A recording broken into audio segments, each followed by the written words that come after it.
Sunday mornings at my ranch are sacred. It's the one time in the week I truly unplug. No emails, no calls, no interruptions. Just me, the land, the sunrise, and a mug of dark roast coffee so strong it could wake the dead. You'd think that living 20 miles from the nearest Starbucks would be enough to keep the chaos of modern life out. Turns out chaos sometimes drives itself right up to your property line and parks like it owns the place. That morning, the first thing I noticed was how unusually quiet it was. Normally, I hear birds arguing in the oaks, squirrels committing murder over acorns, maybe the distant moo of old Lucy, my ancient cow with a personality like a moody librarian. But that morning, still as a courtroom. Then I saw it. A blinding flash of white out near the barn. My coffee nearly dropped. Right there, parked sideways in front of my barn doors like a toddler playing with Hot Wheels, sat a white SUV. Shiny, spotless, obnoxiously parked. Not on the driveway, not near the guest cabin, not anywhere a rational human would park. No, on my grass. Next to the alfalfa patch I'd been reseeding for 2 weeks. Tire tracks mashed into the soft earth like she'd deliberately floored it just to say, "Screw your land." I blinked, walked closer. It was a Lexus, newer model, tinted windows, with a vanity plate that read, "Love to Lord." That alone would have been worth a chuckle if it wasn't for the HOA decal slapped dead center on the bumper like a proud scar. Big bold letters. Sunridge Palms Property Association. I knew that name. Hell, I'd fought that name. Back when they tried to annex parts of the surrounding county and rope us independent landowners into their suburban circus of mailbox, color regulations, and lawn height enforcement. I exhaled through my nose. There was something smug about how the SUV sat there, right at the center of my private property like a trophy kill. I did a slow circle, half expecting a film crew to jump out and shout that I was being pranked. But no people, no note on the windshield. Just the mild scent of perfume drifting through the warm air. Lavender. Expensive. I peered in through the driver's side. Empty. No purse, no drink, no keys. But someone had been here very recently. The SUV was still warm to the touch. That's when I saw the windshield sunshade. Bright pink. Massive. In huge Comic Sans font, it read, "HOA strong, we don't back down." I don't know why that one detail was the final straw, but it was. The sheer audacity of it, the pride in the HOA, the smug sunshade, the whole air of entitlement, made something in my chest twitch. Now let me be clear, I'm not an unreasonable guy. I don't get riled up over small things. You can come to my land, knock politely, say you're lost, and I'll hand you water, directions, and even let you pet my goat. But you don't park on my land uninvited, leave no explanation, and slap your suburban tribalism on my barnyard like you're claiming territory. I stood there in the rising sunlight, coffee still in hand, staring at the SUV. Then I turned around, walked back into my house, and quietly locked the front door. I hit the switch that drops the iron gate at the main entrance, solid steel, 10 feet tall, custom welded for both style and function, not the kind of thing you just lift with a pry bar. I double-checked the back gate too, locked it, then flipped the breaker that turns off all outdoor lights just to send a little passive-aggressive message. She'd come here, unannounced, trespassing, and for all I knew, still on the property somewhere. I poured another cup of coffee and sat in my living room watching my camera feeds. There was the SUV, perfectly framed in the barn camera's wide lens. Still no movement. No one walking toward it. No shadows. Nothing. I sat for a long time watching the feed, wondering what kind of person could possibly think this was normal behavior. Who decides to drive 20 minutes outside of town, through a winding dirt road, past 3 no trespassing signs, and then thinks, yes, right here next to a tractor seems like a good parking spot. Then it hit me. This wasn't random, this was a message. Someone wanted to prove a point, someone from the HOA, someone who maybe lost that vote last fall when they tried to push their agenda past our county lines. I'd spoken at that meeting, loudly, publicly. I told them what they could do with their color-coded trash bins and mandatory vinyl fencing. And this was retaliation. suburban warfare, one minivan at a time. I flipped over to the back property camera feed. Still nothing. My ranch is big, 20 acres of mostly flat land with some wooded patches and a creek that cuts along the back edge. If she went exploring, there were only so many places she could be, and that's when a slow smile crept over my face. I didn't have to chase her. I didn't even have to talk to her. She parked on my land, so technically she was on my property. And as long as she remained there, she was my problem to solve in the way I saw fit.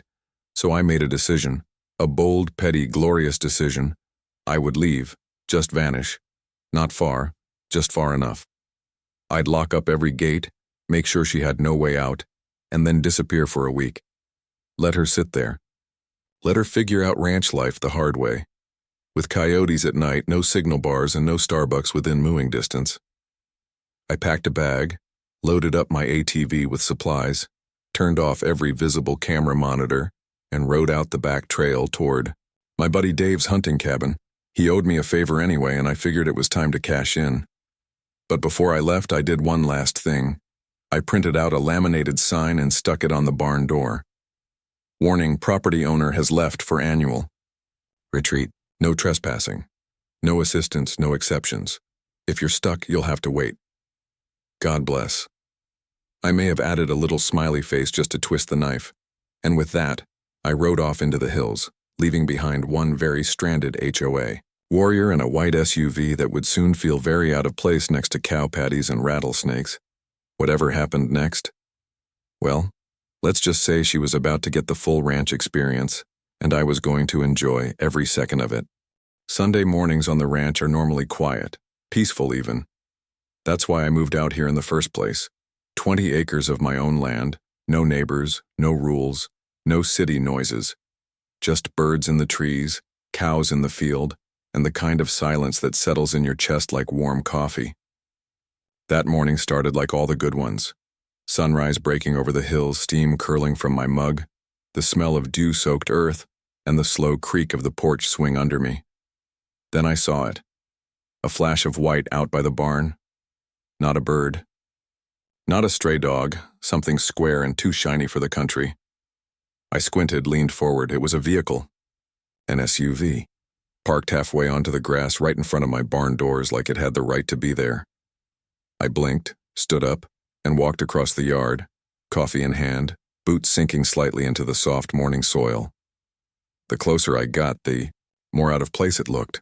Polished, no dust on the windshield. Glossy tires with that dealership shine, and the license plate. Florida tags. Right there in the middle of Texas was a Lexus SUV with Florida plates. I felt the first flicker of irritation. My land wasn't anywhere near a highway, and you had to take a dirt road with 3 locked gates to get here. There were no trespassing signs posted at every turn. If someone had ignored all that and parked on my property, it wasn't an accident. I circled the SUV slowly. Driver's seat empty. No movement. No sign of life around. I could hear the barn cat skittering inside, confused by the presence of this foreign beast outside their home. I glanced at the windshield. That's when I saw the sunshade. Bright pink with white letters, obnoxious as a shouting toddler. HOA strong, we don't back down. That was the moment my brain clicked into gear. I recognized the HOA decal on the rear bumper, Sunridge Palms Property Association. I'd seen their letters, their mailers, their poorly formatted threats. They'd tried to extend their jurisdiction last year, wanted to annex the surrounding land into their fake utopia of uniform mailboxes and ornamental grass.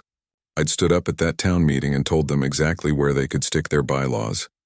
And now here one of them was, parked on my grass, blocking my barn. Karen. It had to be. I didn't know her real name yet, but every HOA has a Karen. The one who measures your lawn with a ruler.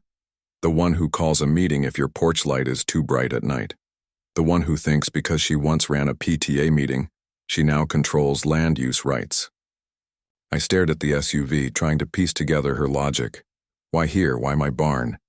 Did she think I wasn't home? Was this some kind of protest? A stunt? Or maybe she got lost, but how? The directions out here aren't complicated, and there's no GPS signal the second you pass Dead Man's Creek. You've got to know where you're going to end up on my land. I rapped lightly on the window.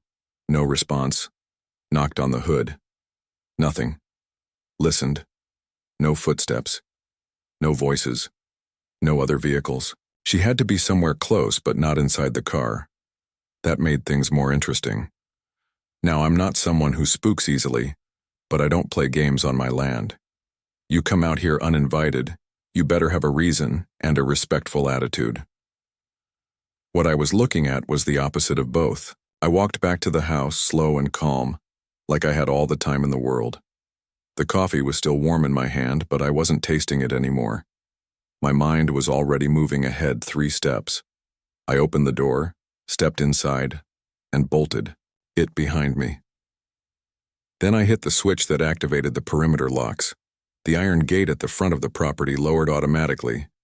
Heavy as a truck, reinforced steel, meant to keep cattle in and trouble out. That gate wasn't opening again unless I wanted it to. Next, I checked the cameras. The SUV was there, clearly in view, still no sign of the driver. I checked the barn feed, the front porch, the woods trail. Nothing. I glanced at the clock. 7:48 a.m. That gave me time. I went upstairs, packed a small bag. Just the essentials: food, ammo, sat phone, field tools. I wasn't planning a retreat, I was planning an absence. A very pointed one. See, the thing about land this size is that you can vanish on it. You can live 10 minutes from a person and still never see them unless you want to. And Karen had parked herself in the middle of my space, which meant, by unspoken Texan law, she had made herself my problem. But I wasn't going to confront her. I wasn't going to yell. I wasn't going to give her the satisfaction of attention. I was going to vanish. I walked out to the back trail, unlocked the ATV, and strapped my bag to the rack. Before I started it, I took a detour past the barn. I pulled out a laminated sign from the workshop drawer, something I'd made a year ago after a particularly annoying incident with a county assessor who wouldn't leave.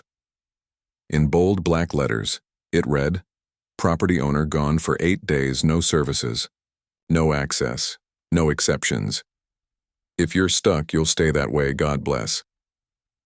I nailed it to the side of the barn with a calm, even rhythm, then turned and walked back to the ATV. I didn't even look at the SUV again. It wasn't mine to worry about anymore. The trail behind the property led through a patch of woods and across a shallow stream. On the other side, a few miles off, my buddy Dave kept an old hunting cabin stocked with jerky, water, and a solar charger. It had no internet, no phone, and no connection to the world I'd just locked behind me. That's where I went. For 8 days, I didn't speak to a soul.